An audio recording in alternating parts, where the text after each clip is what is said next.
हुआ कुछ यूं दोस्तों कि भारत के चीफ जस्टिस ने अभी कुछ दिन पहले रिमार्क्स दिए। कहा कि जो बेरोजगार नौजवान है यानी कि जेनजीज, ये बिल्कुल लाल बेग की तरह है। इसकी मिसाल इस तरह से है कि बीजेपी की पार्टी, जिन्होंने एक 9 सीटें ली थी महाराष्ट्र में, बाद में 132 ली, क्योंकि उन्होंने तमाम के तमाम लोगों को वहां पर तमाम सीट्स को खरीद लिया था महाराष्ट्र। नरेंद्र मोदी जी साहब, उनसे नॉर्वे की जर्नलिस्ट ने सवाल किया, क्वेश्चन किया, जो उन्हें बहुत नागवार गुजरा। अब तमाम के तमाम इंडियन मीडिया यानी कि गोदी मीडिया उस नॉर्वे की जर्नलिस्ट के पीछे पड़ गया। इसके जानता कौन था, ये है कौन, ये कहाँ से आई है।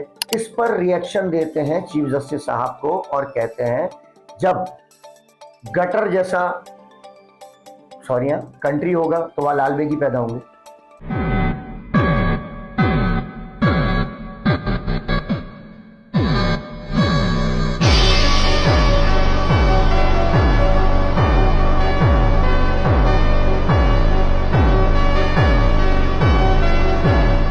हेलो दोस्तों, मैं हूं मिस्टर कौन और नए प्रोग्राम के साथ मैं हाजिर हूं। अभी भारत में एक नई डेवलपमेंट हुई है।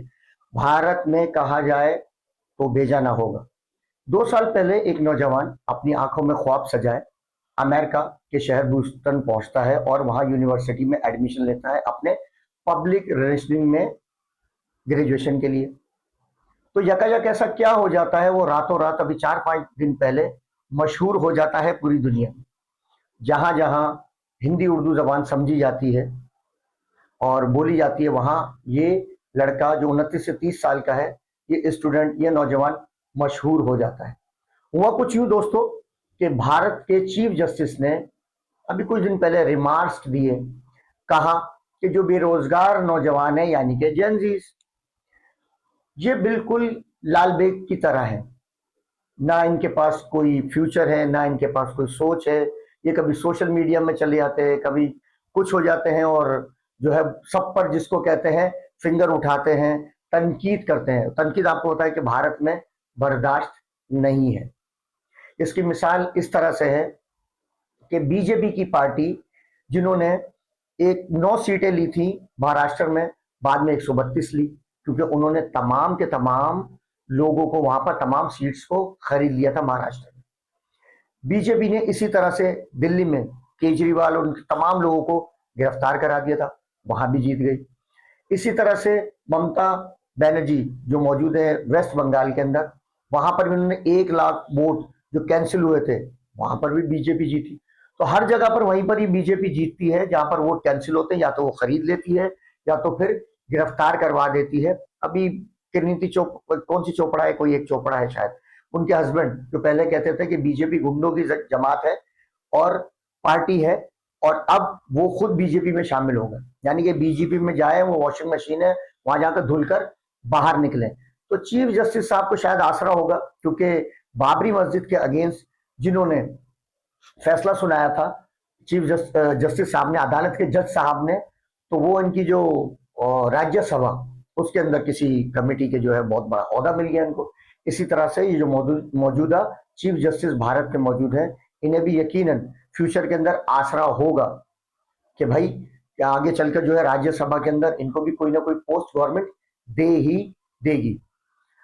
अभिजीत दिपके जो ह्यूस्टन में मौजूद है और ग्रेजुएशन किया है उन्होंने अभी पब्लिक रिलेशनिंग में, इस पर रिएक्शन देते हैं चीफ जस्टिस साहब को और कहते हैं जब गटर जैसा कंट्री होगा तो वह लाल बेग ही पैदा होंगे।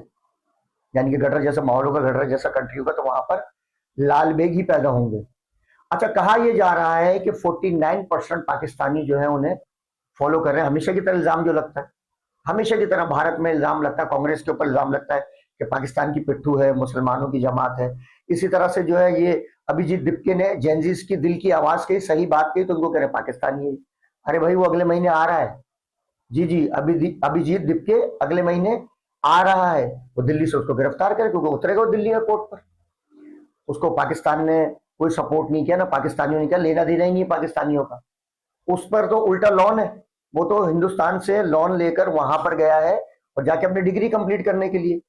कहते हैं कि उसको सीआईए और दूसरी जो है एजेंसी जो सपोर्ट कर, अगर उसे सपोर्ट कर रहे होते तो लोन लेकर जाता, और अगर गया भी तो उसका लोन उतार दो भाई।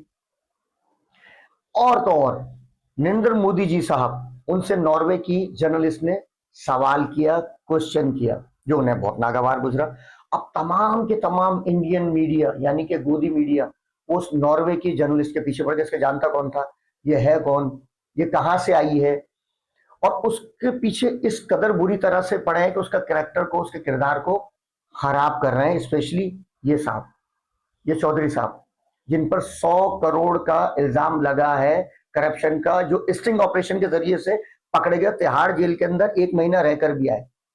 इस किस्म के जो जर्नलिस्ट हैं वो सवाल उठा रहे हैं नॉर्वे की जर्नलिस्ट पे, जबकि इंडिया का खुद अपना नंबर सहाफती आजादी पर यानी कि जर्नलिज्म के फ्रीडम के ऊपर जो उनका रैंक है वो 157 है, इंडेक्स पे 157 है, जबकि नॉर्वे जो है वो नंबर 1 पर है।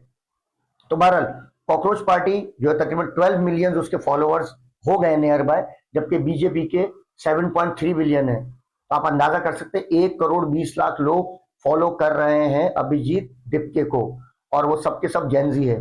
अच्छा, भारत में रिजल्ट बदलते क्यों नहीं है, बीजेपी क्यों मुसलसल जीत रही है, ये आप अपने इलेक्शन कमीशन से पूछे, क्योंकि इलेक्शन कमीशन के ऊपर गुज़िश्ता 15 से 20 सालों से रॉ का इन्फ्लुएंस है, और वो किसी दूसरी पार्टी को जीतने ही नहीं देते 2014 से। जी हाँ, उल्टा हो गया। जैसा पाकिस्तान पे इल्जाम था ना एजेंसीज पे, नहीं, इस तरह से नहीं है, भारत में इस तरह से है।